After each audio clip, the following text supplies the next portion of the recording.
Bismillahir Rahmanir Rahim. In the name of Allah, the most gracious, the most merciful. Dear students, today we are going to discuss my financial career. It is written by Stephen Leacock.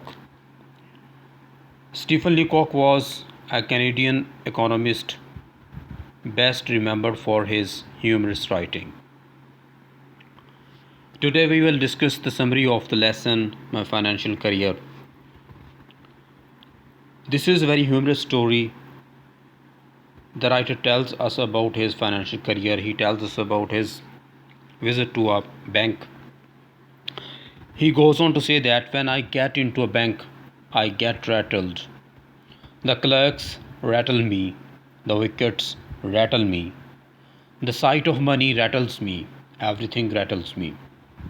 The moment I cross the threshold of a bank and attempt to transact business there, I become an irresponsible idiot. Now we will discuss its summary in Urdu. مصنف جو ہے وہ اپنا جو اس کا visit تھا ایک bank کا، اس کے بارے میں بتاتا ہے کہ کہتا ہے کہ ایک دفعہ ایسا ہوا کہ میری تنخواہ جو تھی وہ $50 بڑھ گئی.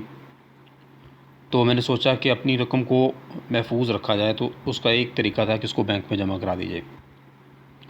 ڈرتے ڈرتے بینک میں داخل ہوتا ہے. وہاں اس نے اکاؤنٹنٹ سے مینیجر کے بارے میں پوچھا. اکاؤنٹنٹ اسے مینیجر کے پاس لے گیا. مصنف نے مینیجر سے کہا کہ وہ اس سے تنہائی میں بات کرنا چاہتا ہے. مینیجر کو اس بات پہ تشویش لاحق ہوئی، تاہم وہ مصنف کو لے کر ایک الگ کمرے میں چلا گیا اور کمرے کو تالا لگا لیا. وہ سمجھا کہ مصنف اسے کوئی اہم راز بتانا چاہتا ہے. ہو سکتا ہے کہ وہ کسی سراغ رضا ایجنسی سے ہو، کسی ڈیٹیکٹیو ایجنسی کا ایجنٹ ہو.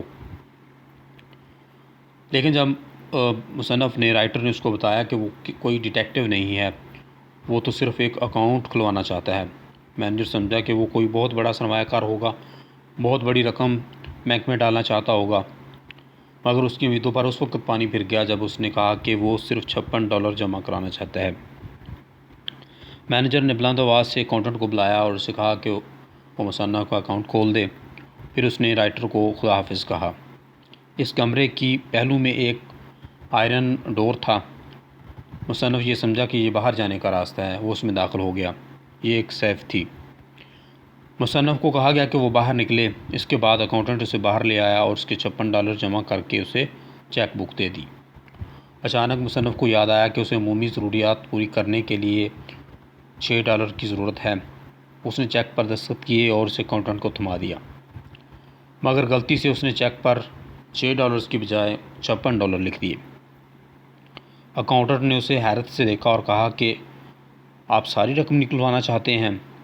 رائٹر کو اپنی غلطی کا احساس ہو گیا، مگر وہ اب پچھتانا نہیں چاہتا تھا اور مزید مذاق کا نشانہ نہیں بننا چاہتا تھا. اس نے ایسے ظاہر کیا کہ جیسے اس کی بینک میں بہت زیادہ انسلٹ ہوئی ہو.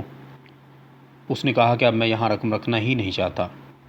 کلرک نے اسے $56 واپس کر دیے اور مصنف بینک سے باہر کو لپکا.